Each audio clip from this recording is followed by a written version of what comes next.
I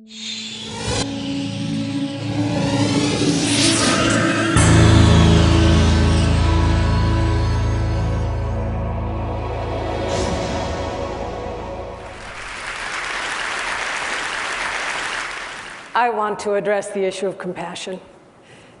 Compassion has many faces. Some of them are fierce, some of them are wrathful. Some of them are tender, some of them are wise. A line that the Dalai Lama once said, he said, "Love and compassion are necessities. They are not luxuries. Without them, humanity cannot survive." And I would suggest it is not only humanity that won't survive, but it is all species on the planet, as we've heard today. It is the big cats, and it's the plankton. 2 weeks ago, I was in Bangalore, in India. I was so privileged to be able to teach in a hospice on the outskirts of Bangalore. And early in the morning, I went into the ward. In that hospice, there were 31 men and women who were actively dying. And I walked up to the bedside of an old woman who was breathing very rapidly, fragile, obviously in the latter phase of active dying. I looked into her face. I looked into the face of her son sitting next to her, and his face was just riven with grief and confusion. And I remembered a line from the Mahabharata, the great Indian epic. "What is the most wondrous thing in the world, Yudhishthira?"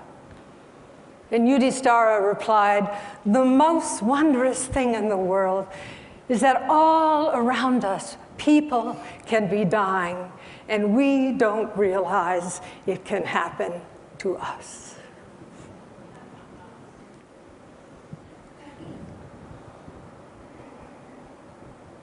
I looked up.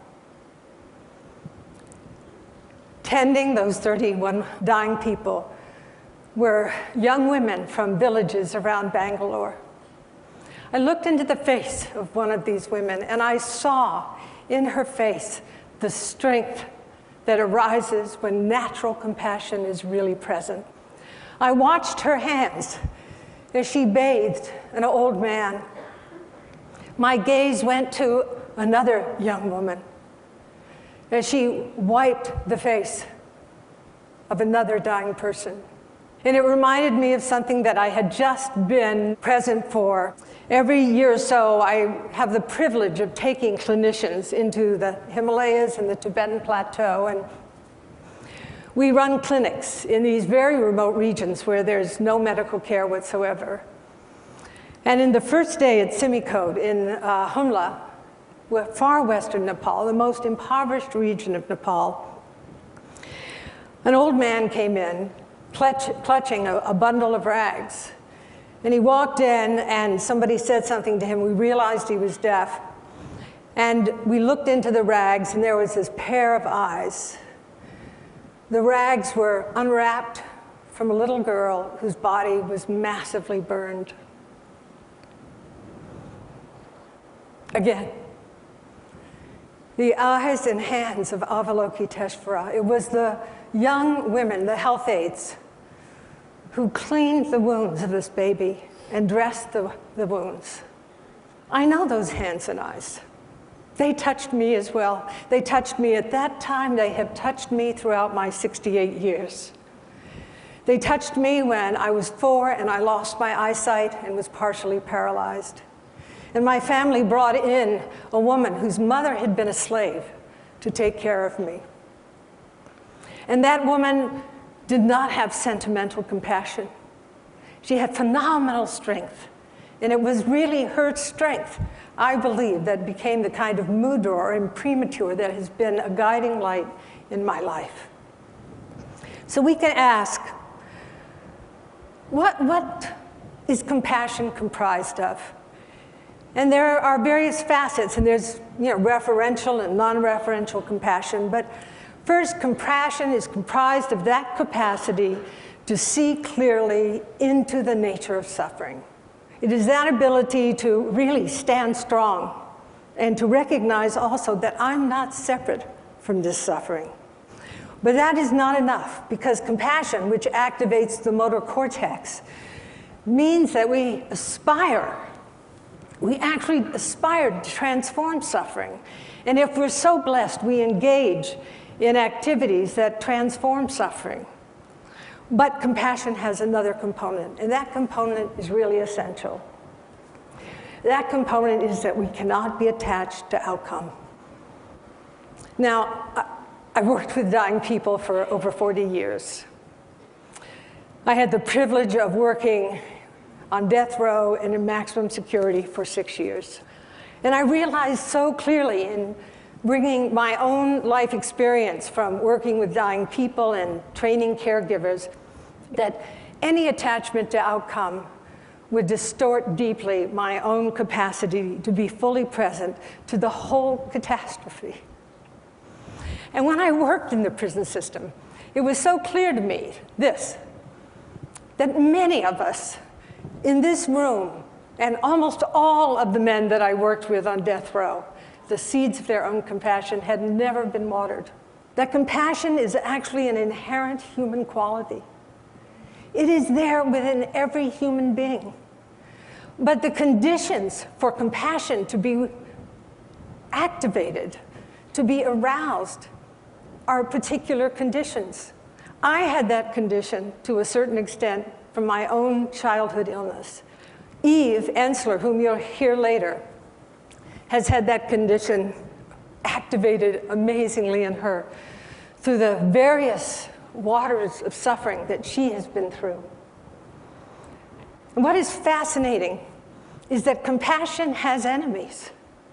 And those enemies are things like pity, moral outrage, fear. And you know, we have a society, a world that is paralyzed by fear. And in that paralysis, of course, our capacity for compassion is also paralyzed. The very word terror is global. The very feeling of terror is global. So our work, in a certain way, is to address this imago, this kind of archetype that has pervaded the psyche of our entire globe. Now, we know from neuroscience that compassion has some very extraordinary qualities. For example, a person who is cultivating compassion, when they are in the presence of suffering, they feel that suffering a lot more than many other people do. However, they return to baseline a lot sooner. This is called resilience. Many of us think that compassion drains us, but I promise you, it is something that truly enlivens us. Another thing about compassion is that it really enhances what's called neural integration. It hooks up all parts of the brain. Another, which has been discovered by various researchers at Emory and at Davis and so on, is that compassion enhances our immune system. Hey, we live in a very noxious world. Most of us are shrinking in the face of psychosocial and physical poisons, of the toxins of our world. But compassion, the generation of compassion, actually mobilizes our immunity. You know, if compassion is so good for us, I have a question. Why don't we train our children in compassion?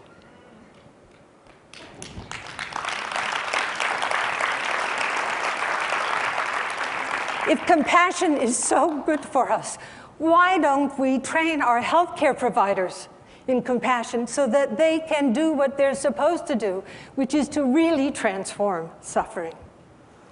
And if compassion is so good for us, why don't we vote on compassion? Why don't we vote for people in our governments based on compassion so that we can have a more caring world? In Buddhism, we say it takes a strong back and a soft front. It takes tremendous strength of the back to uphold yourself in the midst of conditions. And that is the mental quality of equanimity. But it also takes a soft front, the capacity to really be open to the world as it is, to have an undefended heart. And the archetype of this in Buddhism is Avalokiteshvara, Kuan Yin. It's a female archetype. She who perceives the cries of suffering in the world. She stands with 10,000 arms. And in every hand, there is an instrument of liberation. And in the palm of every hand, there are eyes, and these are the eyes of wisdom. I say that for thousands of years, women have lived, exemplified, met in intimacy the archetype of Avalokiteshvara, of Kuan Yin, she who perceives the cries of suffering in the world. Women have manifested for thousands of years the strength arising from compassion in an unfiltered, unmediated way in perceiving suffering as it is.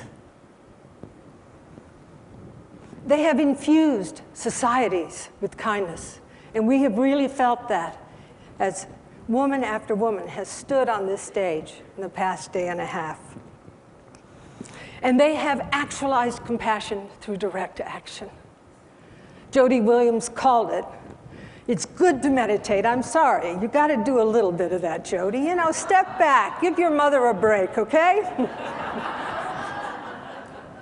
But the other side of the equation is you've got to come out of your cave. You have to come into the world like a Sangha did who was looking to realize Maitreya Buddha after 12 years. You know, sitting in the cave, he said, I'm out of here. He's going down the path. He sees something in the path. He looks, it's a dog. He drops to his knees. He sees that the dog has this big wound on his leg. The wound is just filled with maggots. He puts out his tongue in order to remove the maggots so as not to harm them. And at that moment, the dog transformed into the Buddha of loving kindness. I believe that women and girls today have to partner in a powerful way with men, with their fathers, with their sons, with their brothers, with the plumbers, the road builders, the caregivers, the doctors, the lawyers, with our president, and with all beings. The women in this room are lotuses in a sea of fire. May we actualize that capacity for women everywhere. Thank you.